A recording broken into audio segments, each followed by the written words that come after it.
So I guess we're live now. So I guess first I want to just welcome everyone who's tuning in from Facebook and Instagram. And forgive me because throughout tonight, I will probably end up repeating myself a couple of times because I'm sure different people will be signing on at different times.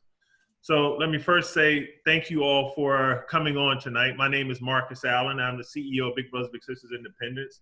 And I am just so honored and excited to engage in a conversation tonight that many of you are probably engaging in so many different realms of your life.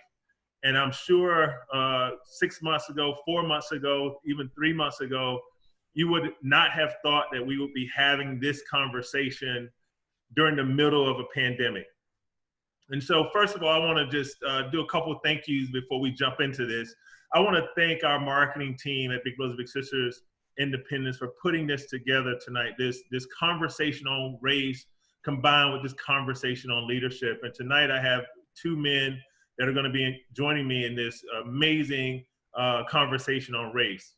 One of the things one of my mentors said to me this week that I thought was important for tonight, because I've been getting a lot of questions from all types of people about silence and should we stay silent and should we talk and should we do something. And something he shared with me 20 years ago, and he's one of my mentors. He said, wise men talk because they have something to say. Fools talk because they have to say something. And tonight I can assure you that we have some very wise men on the show who have a lot to say. And tonight, on behalf of Big Brothers Big Sisters, we wanted to give you, the audience, an opportunity to also have something to say.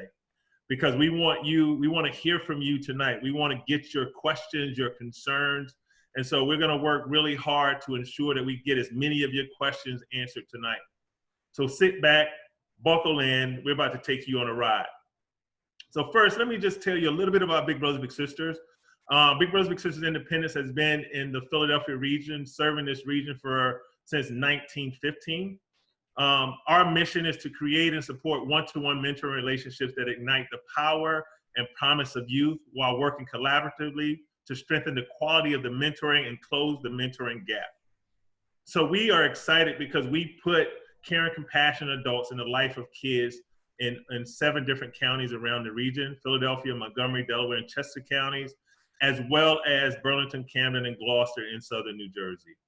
And some of you who are joining us tonight are joining us from other places, not just Pennsylvania and New Jersey. We have Big Brothers Big Sisters affiliates all over the country. We have almost 240 affiliates across the country, serving in almost every major city around the country.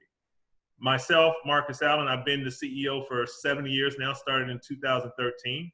I've been in the nonprofit field for almost 15 years. And I came to this because of my own history, but tonight is not about me, so I don't want to get involved in that just yet. But I do want to introduce these two gentlemen who really have something to say. Though they are fairly young, you may not be able to tell it from the gray hair that Rich and I have. They have both spent their adult lives fighting for their communities while combating stereotypes, bias, and racism to reach to the top of their respective fields. So first, I want to introduce Rich Berry, who's newer to the Big Brothers Big Sister organization, has been here less than 2 months, but he's not new to helping families and working with youth. And so, Rich, I want to open it up to you to tell a little bit about yourself. Sure, thank you. And let me say, a month and a half ago, I was all black. I had black hair. So, so let me first say it is an honor and privilege to be sitting virtually next to you, Lloyd, and next to you, Marcus, and being able to present and have this conversation in this manner. So I want to say thank you to you both for allowing me to be on this stage or platform with you. I'm a husband and a father, first and foremost. I'm the VP of programs here at Big Brothers Big Sisters. I'm a 15-year Army vet, and I have about 15 years of executive experience working in social service, and I also serve as a deacon at Mount Pleasant Baptist Church, which is in Twin Oaks, Pennsylvania. Thanks. Awesome. Thank you, Rich. I'm sorry. I try to mute myself because I don't want to have any noise interfering with what these men have to say tonight. Thank you, Rich. Rich is our VP of program at Big Brothers Big Sisters. He's responsible for probably 80% of our staff. And so we're really excited to have Rich and his leadership on board. Next, I want to introduce Lloyd Freeman. Lloyd Freeman is the chair of Big Brothers Big Sisters Independence. He's the former chair of Big Brothers Big Sisters Burlington, Camden, and Gloucester. I forget how many years he's been working with the agency. We try to keep that under wraps because we do have a policy on the board that if you serve over 9 years, you have to leave the board. And we do not want our board chair leaving. So Lloyd, tell us a little bit about yourself. Well, you're exposed because I'm going into year 10 with being involved with Big Brothers and Big Sisters. But it's an absolute pleasure. So outside of Big Brothers Big Sisters, I am a partner in the litigation department and the chief diversity officer for Archer. Archer is a full-service law firm headquartered out of Haddonfield, New Jersey. We're actually the largest law firm in Southern New Jersey. But as it pertains to my commitment to the community, yes, I've been involved with Big Brothers Big Sisters for about a decade now. But I also have my own foundation where I focus on mentoring young men of color to get them prepared for college and subsequent life through the Burlington Camden Achievement Foundation.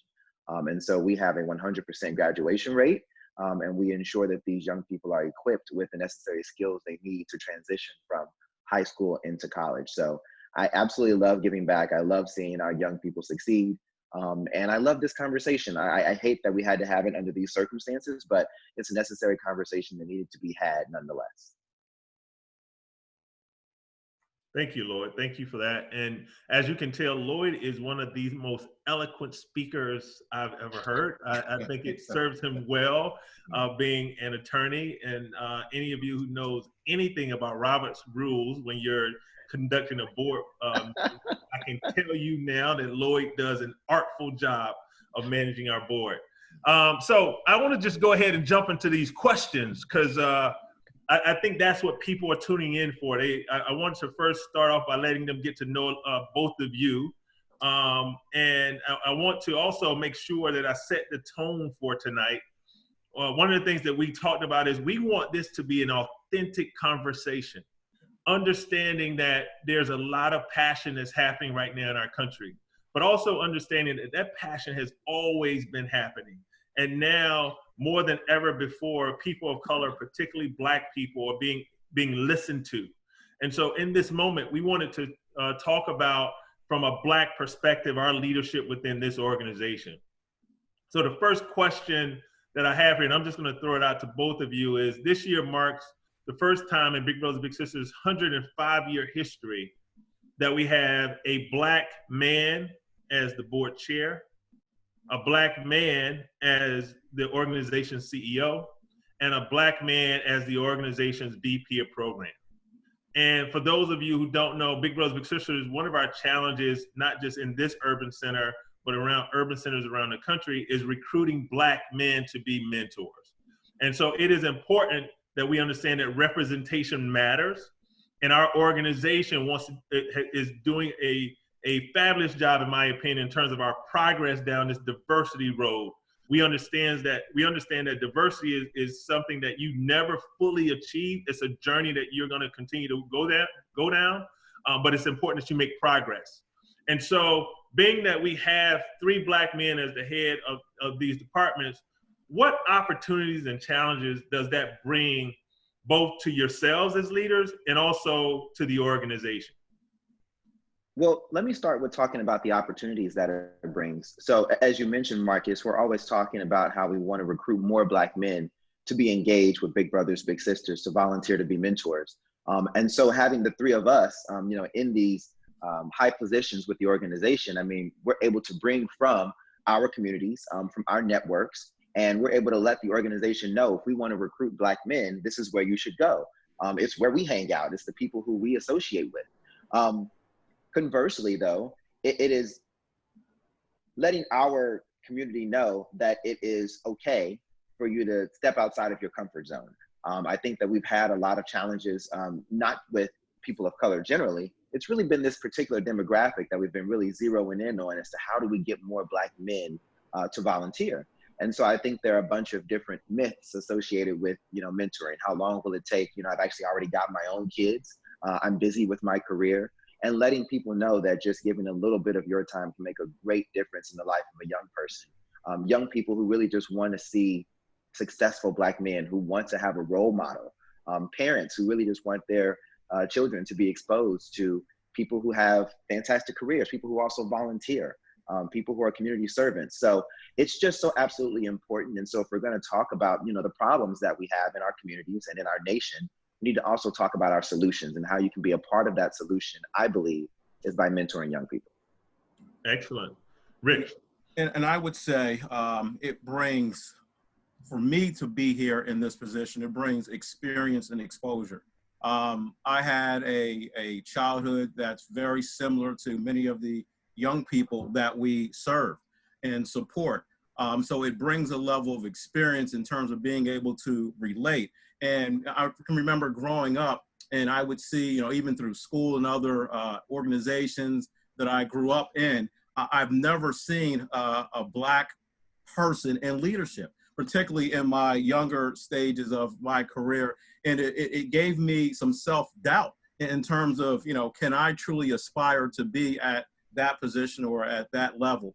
And when I began to rise through the ranks and understanding that I could actually achieve certain status in terms of work status and certain positions, I think that's empowering. When I was able to go into one position a number of years ago, there was he wasn't necessarily a mentor, but he was actually a senior executive. And that was the first time I've actually seen a senior executive that was a Black male. And like, what did you do to get here? How did you get it? Show me the ropes. And one of the things I never forget, he said, continue to be yourself.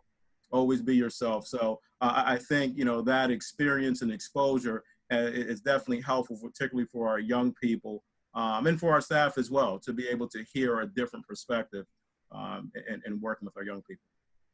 Yeah, and then I'll say, just to add to that, just a couple weeks ago, I'm talking to my daughter, and I've been an advocate for people of color. I've served on Native American reservations. I've gone all over the world working with different populations in Russia, in Czechoslovakia. I've done some work down in South America, and I had all of this knowledge and experience.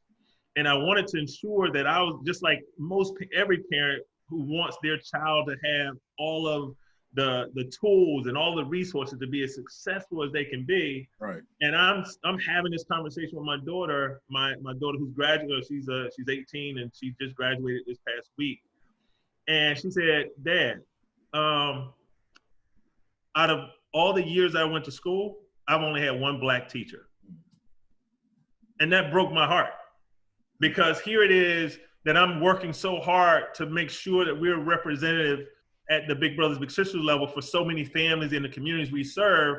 And here it is that my daughter, who's had a privileged background in education in many of these affluent communities, and never really got the opportunity to hear that perspective from a Black teacher, other than one Black teacher when she was in 3rd grade. And as her parent, who's really involved and went to parent-teacher meetings and all of that stuff, I never put that together when I was meeting with her teacher. I didn't think about race. Right. I thought about, are you doing a good job with my kid? And I was colorblind, so to speak, when it came to, I didn't even see that trend. Yeah. And so I think many people get caught up in that. And I think that there's some value to that. And I think it leads into this question that we're getting from the chats, which says, what guidance would you give to white bigs mentoring Black kids, particularly in this moment? So let's break it down then for the people who are viewing us. The way that this works is that we have a waiting list. When we cannot match young people with a mentor, we put them on a waiting list. And Marcus, you can correct me, but if I'm not mistaken, the waiting list looks very much so like myself, like you, and like Rich. And so, yes, we do end up having to match some of our young Black kids with white mentors. And so I do think that it's important for us to talk about, I guess, kind of that toolkit they need to have so that they're thought of as allies. And so we're thanking them for being able to want to actually serve their community and assist these young people, because they still need the role of a mentor in their lives. And we want to stay away from this white saviorism, right? And we don't want them to be attacked and think that that's really the motivation behind someone who wants to become a mentor.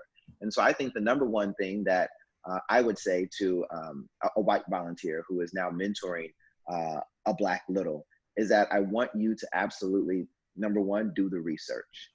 So you should know what you're getting into. And I know that our program staff, Rich, you can speak to this, our program staff is absolutely knowledgeable about what is going on in the houses and in the communities of the young people that we serve. I think that before the bigs go and want to reach out to these young people, they should know a little bit about those communities, know something about the school that these young people attend. What is their environment? What is their everyday? Because if you are coming from two different, totally different backgrounds, there's going to be a bit of a disconnect, right? And so we want you to be able to engage with these young people. And so that kind of leads into the second one, which is to listen.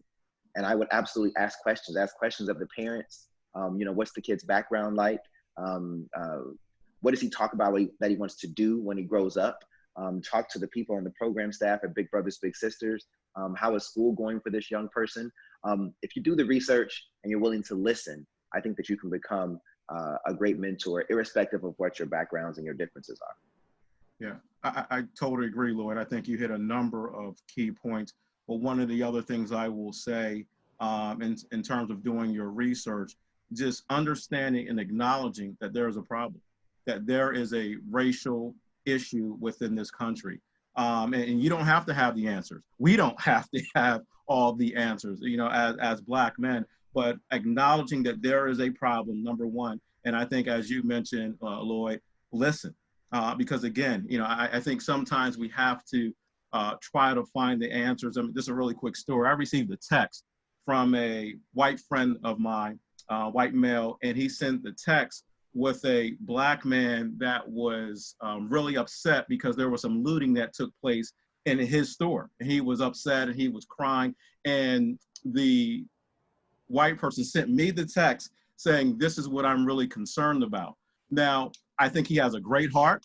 I think he had great intentions, but just understanding the climate and culture. So when he sent that, it was like, hold up, we're focusing on the symptom. There's a greater problem that exists that we're not focusing on. So that was his attempt to show compassion. And I understand that, but I think sometimes, for all of us is just understanding, acknowledging that there's a problem and then listening and not trying to fix the problem as soon as it presents itself. Because it takes time. It took us a long time to get where we are today, and it's going to take us some time to get through this. Well, what I would add to that, and Lloyd, you're absolutely correct. Our challenge is we have these kids on our waiting list, and the majority of kids on our waiting list are Black boys. At the last time I checked, it took us about 20 months on average to match a Black boy with a big. And so that is why we sometimes put emphasis on recruiting men. Listen, we love our women. We love our non-binary volunteers. But we also know that our priority sometimes has to be like what our community tells us our priority is. And right now, our priority is that we have too many Black boys who are waiting on our list way too long. And we know what happens to those kids whose parents have raised their hands and said, hey, I need a positive role model for my child. And now they have to wait almost 2 years while they're currently dealing with urgent issues. And so we have to respond to that.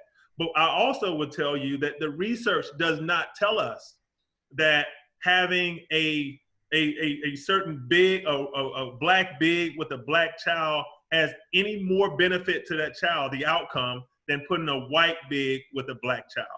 So the research doesn't tell us that having those interracial matches are any more effective than having a Black big with a Black little. But here's the point. The point is we are here to serve our customer. Our customer is our families. And so when we have Black women or men who come to us and say, I prefer to have a Black man to be mentored with my Black boy because he does not have enough role models in his community that looks like him, then it's our job as an organization to go out and find those men. And we say in our community, kids can't be what they can't see. Right. And that's why we say representation matters, right? When we were all younger, I remember vividly that when I would see a Black man in a authoritative role, right? I remember what it made me feel about myself. And so right now, our kids, many of our young boys are seeing Black men in negative situations, whether it's what happened to George Floyd, and then in many cases, the media starts to destroy the Black man on television who just had something bad happen to him. So why would one of our Black boys growing up want to be that? And so it is really important to us as an organization that we give our Black boys, all of our kids we serve, but particularly our Black boys, because it's been so hard to try to match them. And we'll get into the other stuff, but the last thing I wanted to say is we mentioned a term that not everyone may be familiar with. And we're here to have uncomfortable conversation. And I'll tell you, some of the stuff we say tonight may hit some people a little different and may hit some sore spots with people, but we believe that's where the conversation happens. So I think it was Lloyd who mentioned white saviorism or white savior complex. And that is the practice of helping others in a self-serving manner rather than with the dignity that all people deserve, regardless of race, socioeconomic status, or station in life. And so that is a real phenomenon. And so as an organization, we don't walk away from those terms. And we know that we have majority of our littles have white bigs. And we love that. We love our bigs because we know that our bigs they're volunteering to do this sort of work.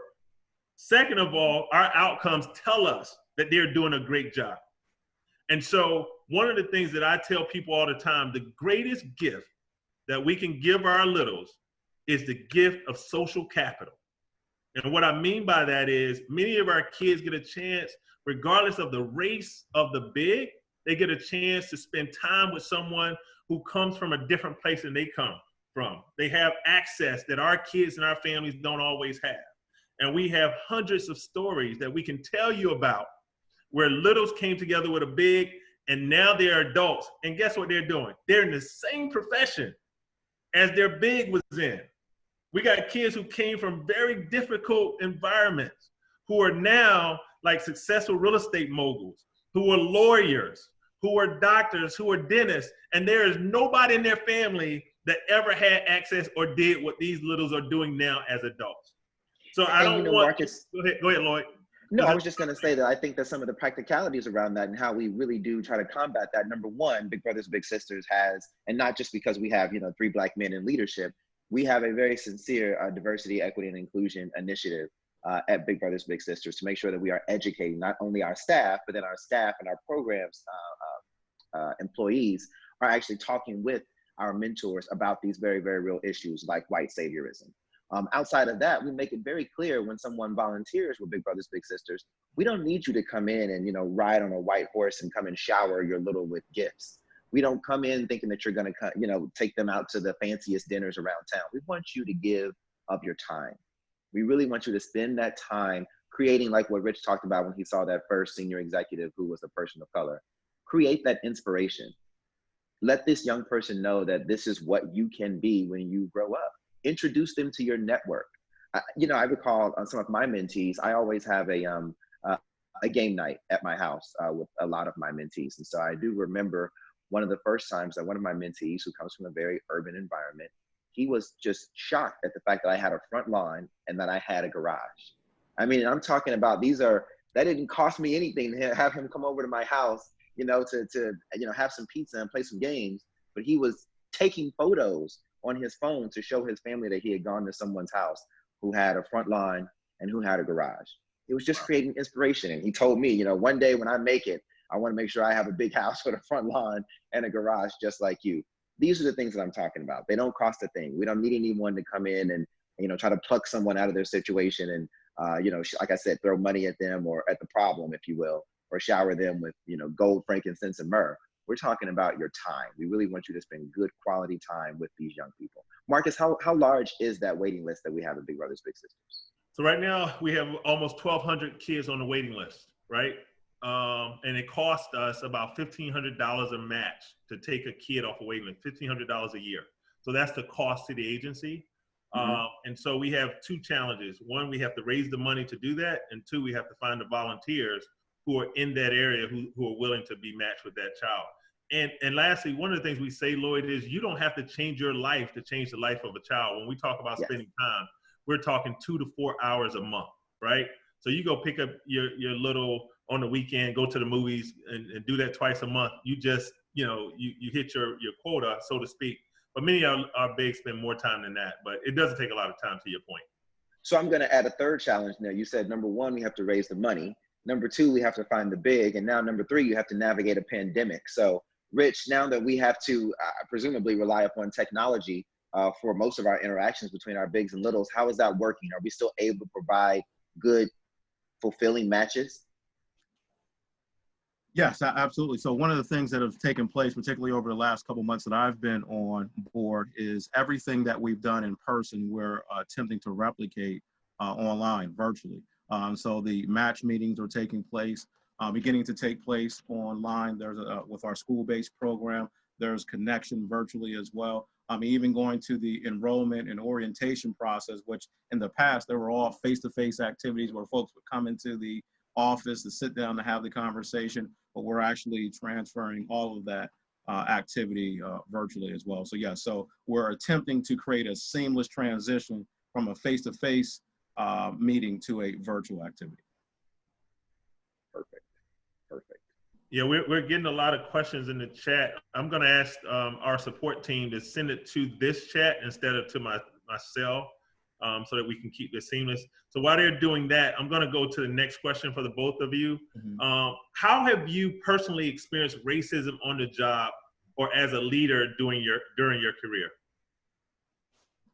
Lloyd, want me to go or you want to go? Sure, you go ahead. You go first. Okay. Well, I had a experience, actually a number of experiences, unfortunately, but I had one experience. It's probably my first month on the job, first few weeks on the job in an executive role. And I met one of the board members, and I didn't know it was a board member. We were at a function. So he came over to me. He knew who I was and what position I held. He came over to me and he stood in front of me and looked at me. So I put my hand out and he put his hand out and he said, I just want to let you to know, I don't get along with Black men. I said, okay. So I took my hand from his hand and tried to make light of it. Who's Black? He just looked at me and it shocked me. It shocked me. And I'm like, okay, so let's start over. My name is Rich. He said, oh, I know who you are. And then he told me who he was and that he was an actual board member. And throughout my entire time at that particular organization, it was a challenge to work with this person. And this was at a board level. So he told me from the very beginning that he doesn't get along with Black men. And he showed that to be true. But that's unfortunately just one of too many experiences that I've had over my 20-year career of feeling the effects of racism. So my answer, I would say less of racism, and I would say more of just realizing that bias is real. There's two different ways that you can get a pro bono case. You can volunteer to take on a matter pro bono, or you can be appointed by the court. I had the great fortune of the latter, and it was a criminal case. And now I do not practice criminal law, but I had to defend an individual in a criminal matter. I won't go into all of the details, but we had our initial appearance before the judge. The judge was a white man. And I should add that my client, his name was very ethnic. So from his name, you could tell that he was a Black man. And so I showed up to court before my client actually got there. So I actually went and go and put my things down and sit at counsel table. And the judge made sure he said in open court, excuse me, sir, you have to wait on your attorney to get here. So he just assumed that I was the criminal defendant because he knew that the person had a Black man name and I was the Black man that came up there. Now, the reality hit me in the face because, here I am thinking, well, number one, I can't believe you don't know me. Number two, it doesn't matter whether you've got on the Hugo Boss suit or you're dressed to the nines. You can still be the victim of some bias, and bias is very real. It was just very jarring to know that would actually still happen, that it would happen, in open court like that. And if you know anything about going into court, there are dozens of people sitting in the court at all times. And so it was embarrassing because, I didn't want to engage in a tete-a-tete with the judge. So knowing how to navigate that and knowing that, you have to be the person to keep your cool, but knowing that I also got a chance to then educate this judge on the fact that, yes, there are Black men who will come and who will appear at counsel table and who will not be the defendant. That for me was also very rewarding.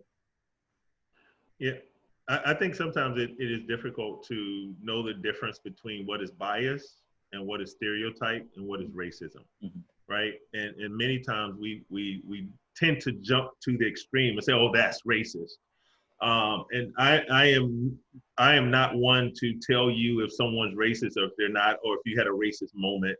But I love your distinction, Lloyd, in terms of calling out as bias. And I think a lot of times racism, when it's not so overt, it's in the eye of the beholder, right?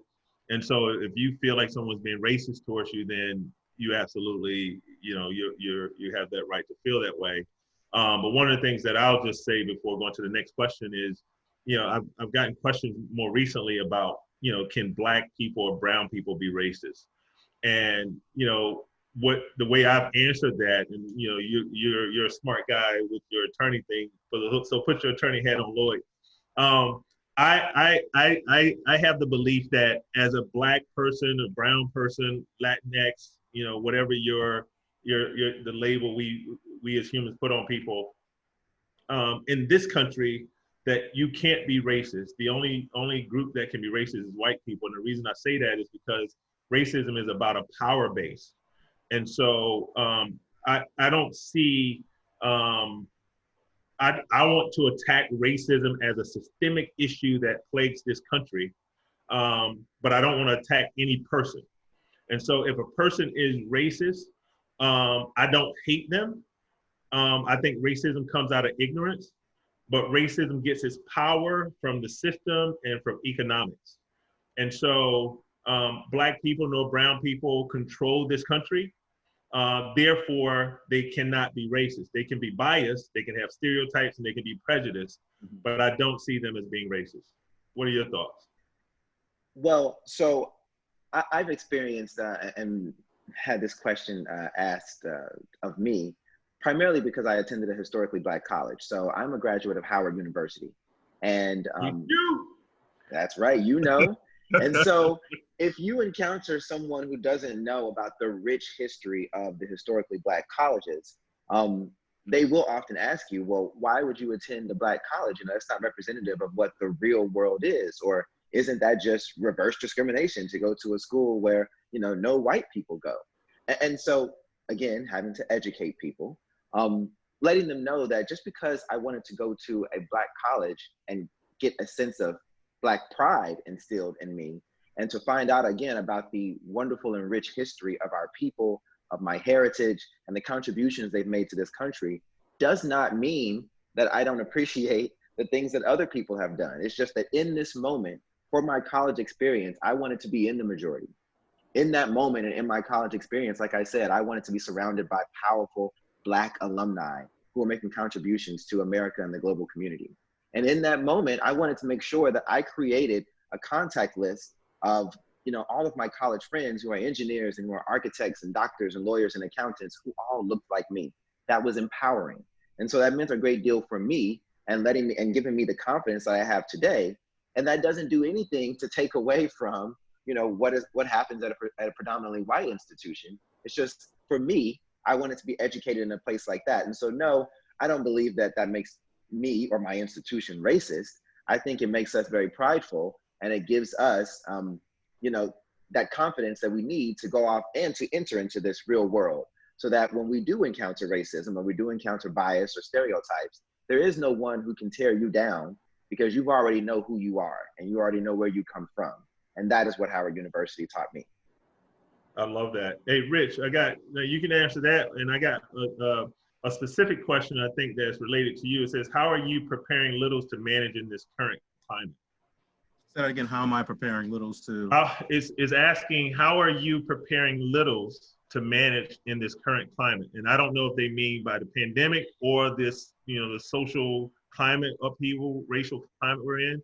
So you tell me how you want to answer that. Well, I'm assuming they're speaking to the racial injustice that's taking place. So I'll answer it that way. We've actually created a list of resources. Our match support specialists have created a list of resources to give to littles, bigs, and their families to start the conversation and actually provide resources to families to help them understand what's going on and actually be able to talk, to have conversations. Like I think we talked about earlier, like many of our bigs, particularly with some of our young Black males, are white. And so we and many have asked us, how do we communicate? How do we start the conversation? How do we understand where folks are coming from, where young people are coming from, and understand their circumstance? So we've actually, you can call it a playlist that we've provided for, a resource list that we provided for our bigs and for our families. Awesome. And I think another question that plays off of that is what does the match process look like during a pandemic?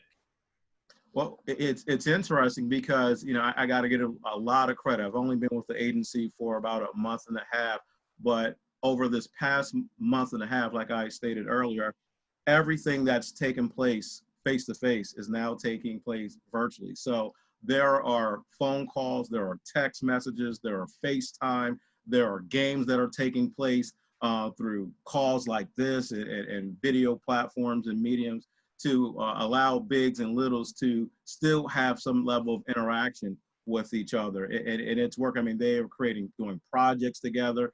We did a care package not too long ago, and Lloyd was very gracious with his group to provide board games for a lot of the littles and their families. So that's taking place. There's a lot of online games that are taking place with the matches. So in terms of that level of support, the matches, the littles and bigs are staying in contact with each other, and they're still engaged even through physical distancing. Awesome. And I know we've been doing a lot of talk about men and boys, and so of course we want to balance this a little bit. So there's a question about our little sisters, and someone asked, interested in information and hearing about the sisters aspect of the organization and the need to help the little sisters. I mean, I can take that. Go ahead. Let's make sure we're clear. We're looking for mentors. Right. We have a specific need for Black men to come and mentor because we have a bunch of young Black men who are on our waiting list, but we are looking for mentors. And so we are accepting mentors of all colors and races and creeds. We just want you to come and volunteer your time because we've got several young people who want to be matched with you. We've got their parents as well who are looking for you to fill a void that's in this young person's life. So that applies as well to our little sisters who are in the program. What I will do, of course, is just give a pat on the back because we do have a lot of women who do historically volunteer to be bigs. And so we don't spend a lot of time, at least we haven't on this platform today, talking about that need because we do often get overwhelming support from women. But yes, we absolutely are always looking for women to raise their hands because we're always going to have, young women who are coming through the pipeline. So they are not forgotten at all. I think Rich and I were on a call earlier today. We were on the call with the AKAs, Greek sorority. And that question, actually someone mentioned that they're from Burlington County and they were saying that they had tried to sign up and they were told that we didn't need any women. And one of the things that Rich and I told her was we do need women. It just is dependent on where our female littles are coming from. So for instance, if we have a lot of littles, what tends to happen is we have littles in North Philly or Chester or Camden whose families have signed them up for our services, but we may not have enough women in those areas, and we may have a flood of women in Center City or in other areas where we don't have as great of a need for our littles. So Rich is going to be helping us to really understand like where our bigs are coming from, where our littles are coming from, and us using technology to be more efficient, and how we get more bigs to those communities where we have challenges trying to match those young ladies. So we definitely and talking with women about where they work. You know, can we do a Beyond School Walls program where they work? We're talking to them about whether their organization can have some kind of team-based mentoring, so that we could actually put more young women together with them, and we can go and recruit them. There's some innovative ways that we can make it work. But we are not in the business of turning away volunteers and people who want to give of their time to Big Brothers Big Sisters. So we absolutely appreciate everyone who raises their hand and wants to, positively affect the lives of young people. And Rich, I want to make sure that, because I think the audience needs to understand that we're putting a lot of pressure on Rich, because he's only been with us for a month and a half, and we're having him answer these questions that he's still getting up to speed on. But one of the questions I would have for you, Rich, is you were in essence in my position at your last nonprofit organization. You were essentially like the CEO or president, and you had a huge organization managing like 900 people. What, as a Black man, made you want to come work here at Big Brothers Big Sisters? One of the things that really attracted me, I made a decision in my life. I'm 45. So I made a decision in my young life that I wanted to either work for myself and create my own nonprofit, or work with an agency that shared some of the core values that I have in terms of when you look at from the baseline foundation, I'm about people helping people. So I was looking for opportunities and looking for organizations that were really true to helping people become better people, young people, staff, and really helping the community evolve. And as I looked at this opportunity, I looked at the job description, and I did my research on the organization, and I knew this was the organization that I needed to be. Lloyd, I'm not sure if you know this, but I told Marcus once I had the first interview here, I knew that I needed to be here. So I had 2 other job offers that I turned down that my wife didn't know. She probably knows now that I turned down because I was so committed. I knew that this was it was almost as if God lined it up for me to be here in this moment. So that was the passion that the folks that I met with initially, in terms of the passion that they had, and the alignment of the core values was the number one reason I chose Big Brothers Big Sisters, and you guys chose me. That's wonderful. And Lloyd, you recently were extended as the board chair, and this sort of experiment that we've had at Big Brothers Big Sisters, being around for over 100 years and never had permanent leadership from Black people in this organization.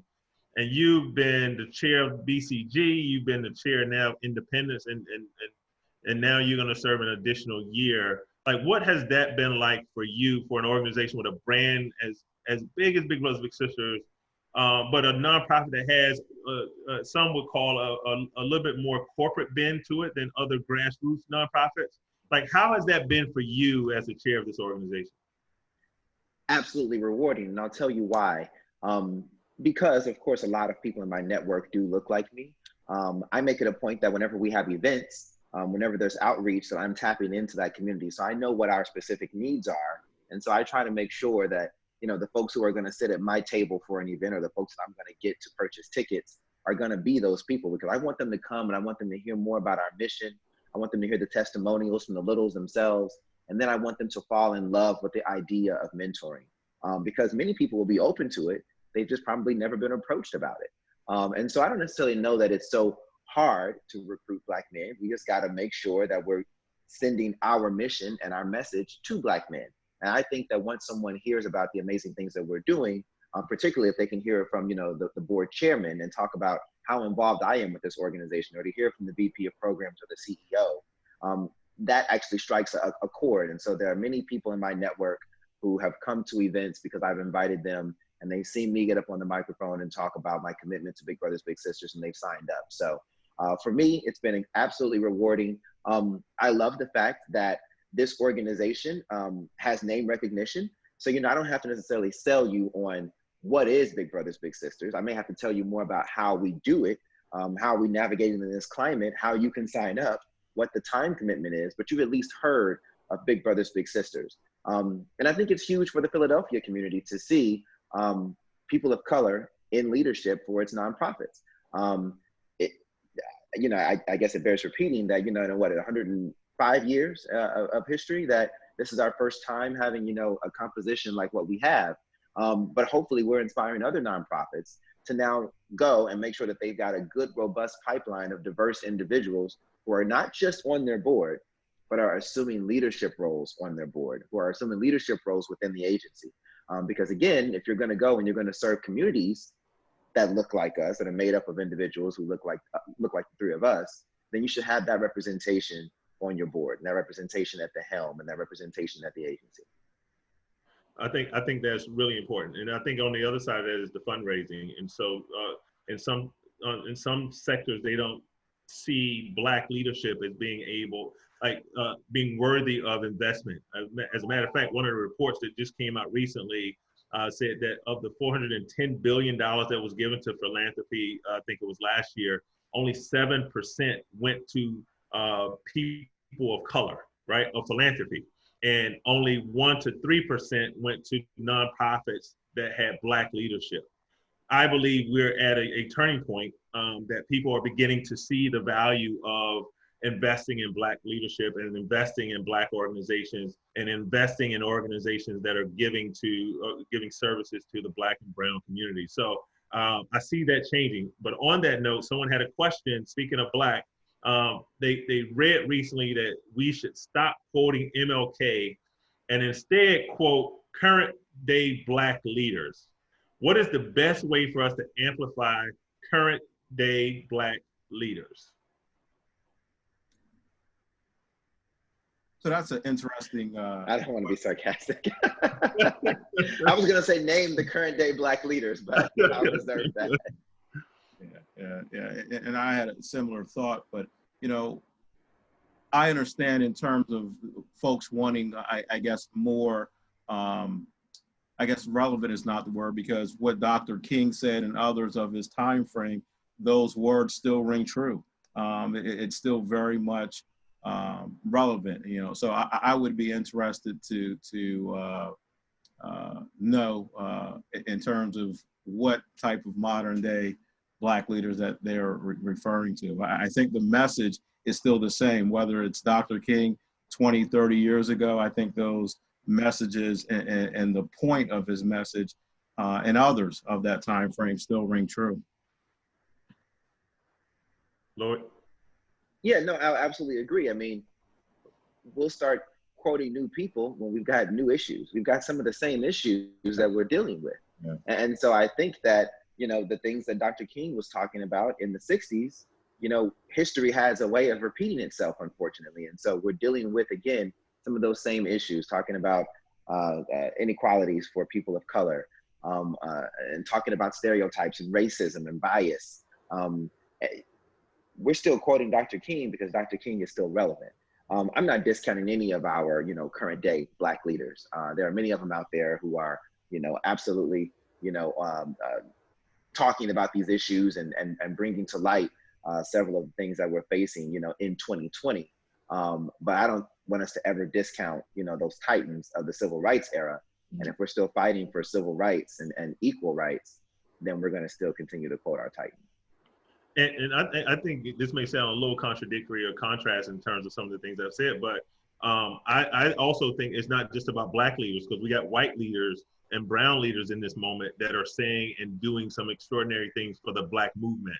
Mm-hmm. And so this, you know, like, you know, I told someone once, I said, well, we don't want to appoint one Black leader to lead Black folks, then you kill him, then what we got, right? So there are so many different Black leaders, brown leaders, and white leaders, and we've seen that in the protests, right? When we see the protests across the country and in other countries, like I was talking to a guy, he's like 70 something years old, and he said, when we were marching, it was mostly black people marching and protesting. Mm-hmm. Now you are seeing a very diverse group of people who are passionate and angry and want change. And they want change for not just the black problems, but the problems of this country. And so I think we have to be very careful and people don't always understand that when Martin Luther King was alive, he was one of the most hated people in the country. Like, he wasn't just well liked by black folks, because there was a lot of black people who had a lot of issues with him. He got kicked out of one of the Southern Christian, I forget the name of SCLC. Yeah. And so leaders sometimes don't show up, or at least their impact don't show up for 20 or 30 years. So we have leaders today who are saying things that are going to be quoted 30 years from now. So I hope that, whoever wrote that question understand that we want you to be a leader. There's so many leaders, and that's why we do this work. We're trying to bring up littles to be leaders. I just want to do a quick time check with our people who are joining us. And we're going to do this about another 9 minutes. For those of you who are just joining, my name is Marcus Allen, CEO of Big Brothers Big Sisters Independence, and I am joined by our board chairman, Lloyd Freeman, and our VP of programs, Richard Berry Jr., and we're here having this conversation on race and leadership. And I want to thank all of you for joining us tonight. So we got about 8 or 9 minutes. And so one of the questions someone asked, and Rich, I think you can answer this one, what are the requirements to be a mentor? Well, there's a process that you go through, but it's really having the heart to, in the life experience, to work with young people. So there's an interview that actually takes place, and through that interview process, if you're successful through that interview process, you are moving along in the process of becoming a mentor. But it's really, we're looking for people who have the heart and the experience and the time, because it's a time commitment as well, to be a mentor to a young person. And then, of course, there's a number of geographical regions that we provide mentoring services. So we're wanting to ensure that you're in that proximity to the little that you're providing mentor services to. So, yeah. I think it's important to note that just because, we're going through that onboarding process, through the background checks and the application and the interview, that we don't stop there. And so number one priority at Big Brothers Big Sisters is the safety of the young people that we serve.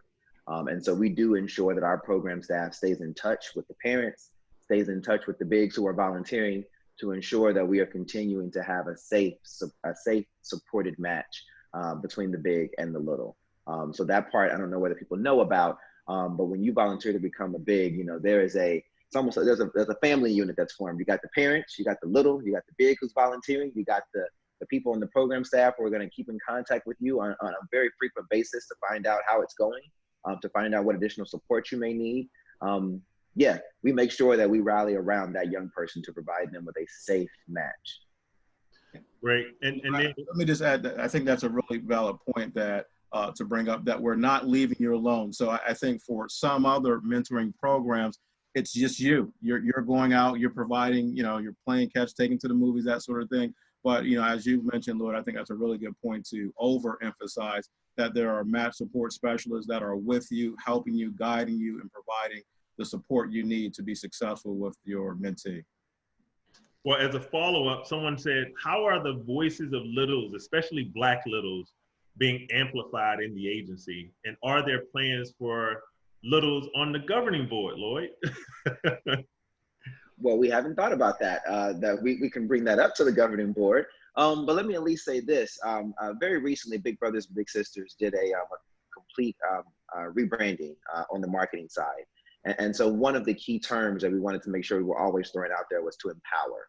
And so we are definitely empowering the young people that we are serving. And so having real conversations, giving our bigs and the parents, of course, the tools to be able to have real conversations with our littles and to let them know, we want to hear from you. I mean, this is also the community where you're going to grow up. We want you to be a contributor to this community. And so, yes, we do want their voices. We want their feedback. Admittedly, this is a very different climate, right? And so there's a lot that's being compounded at the same time. Don't forget that we've got young people who, prior to maybe 2 weeks ago, when kind of, the world was set on fire. We had young people who were just trying to come out of, a borderline depression because they weren't able to have their prom, or they weren't able to actually have their graduation. And so staying in contact with them again is so very key, because to find out what are those needs and to find out what are the issues that our littles are grappling with, that then gets sent to our program staff. Our program staff can bring that to the board if we need to, initiate new policies to help out with how do we amplify. But we always start our board meetings with a mission moment. And so our mission moments are where we have either a big or a little or a tag team between the two to come in and talk about their match, talk about the things that they're doing. And so I believe that's a great way for us to amplify the voices of our littles, is to have our littles come and to speak in front of the CEO, in front of the VP of programming, that large table of board members and myself, and to talk about the things that we're doing great as an agency, and also give us suggestions as to how we can do it better. Because, it's one thing for us to sit in our roles and to talk about, from a 50,000 foot view, how it should work. But it's another thing to actually get someone who is the recipient and the beneficiary of the time and the volunteerism to talk to us about how it works. So we do have the voices of those littles come to the board. We don't have any littles currently on the board, but I'd be willing to explore any idea if it can help us to better support and assist the young people that are in our organization. What I will add to that is two things. One, we have something called youth outcomes surveys. So our youth give self-reported surveys on I think it's a quarterly basis. And so we are able to get feedback from our youth in terms of how we are serving them and what their needs are. And then two, we have started, and our chairman may not be aware of this, but at our program committee level, we've been talking about the idea of what it could look like to have littles on our board. And so we're looking at what criteria makes sense either for them to either be on the board, depending on their age, like say they may be in college or they may be 18 or older, but they're still littles in the program, or they're former littles.